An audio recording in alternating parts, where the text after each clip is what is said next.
Hi everyone, thought I would do a quick demo of the new firmware I've been working on for the FluidNC pendants that are powered by a CYD or cheap yellow display, which is an ESP32 powered LCD module. So as you can see, I've got 3 physical buttons attached and a jog dial basically. So alright, let's power up my little test rig.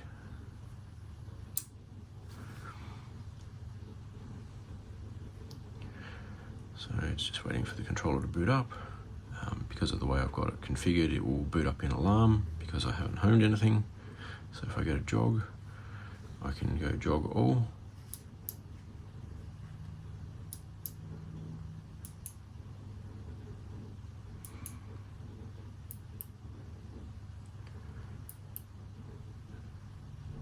Okay, as you can see, that's all homed now.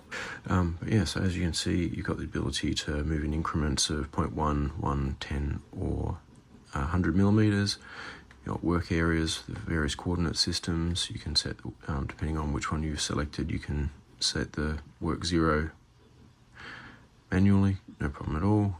Easy way to get back to the jog dial menu. You've got feeds and speeds for when you're actually running. You can pump them up or down. Some spindle controls, so it will actually read whatever it is you've got your spindle set to in the firmware.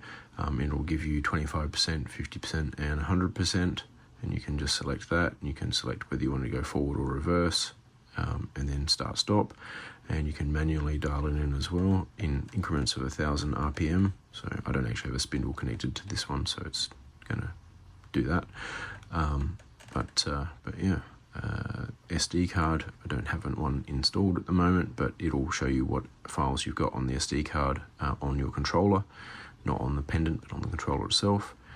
Same for macros, it'll show you whatever macros you've got installed on your controller.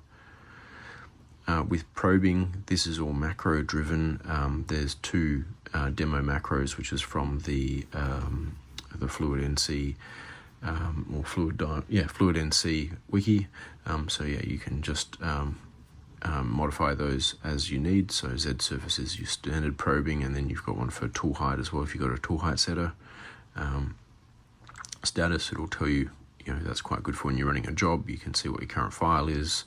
You can see axis positions, feed rate, spindle, and whatnot. And if you click on FluidNC, it will also give you the information on your actual controller, so tell you the IP address, what SSID is connected to, FluidNC version, FluidDial version, connection to the controller, etc.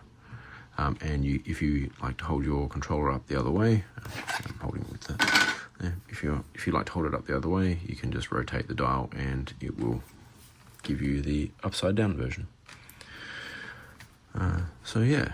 It's not terribly complicated, but yeah, I just wanted to make a custom configuration that was specifically tailored for the actual CYD powered ones, because I thought the M5 dial version was just not particularly well suited to to this particular configuration. It was definitely a really good starting point, but yeah, I think this is definitely a lot more tailored, and I think it's going to be useful. So obviously with the red button, that's going to be your reset. Yellow button is going to be your hold and resume, or hold actually, I think it does reset as well. I've forgotten what I've set that one up for. And then green is is resume. Is definitely start or resume. So yeah. Apologies if this is a bit hard to read on camera. The screens aren't the best things. Oh, there we go. That's what it actually looks like. Screens are pretty challenging to film sometimes. Yeah, there we go. That's what it actually looks like. So yeah, thanks for watching. I think it's actually everything's actually working now. So yeah, if people want to play with it, they can follow the instructions and go nuts. So yeah, as you can see, it seems to be working pretty well. Thanks for watching, everyone. hope you enjoy my little project.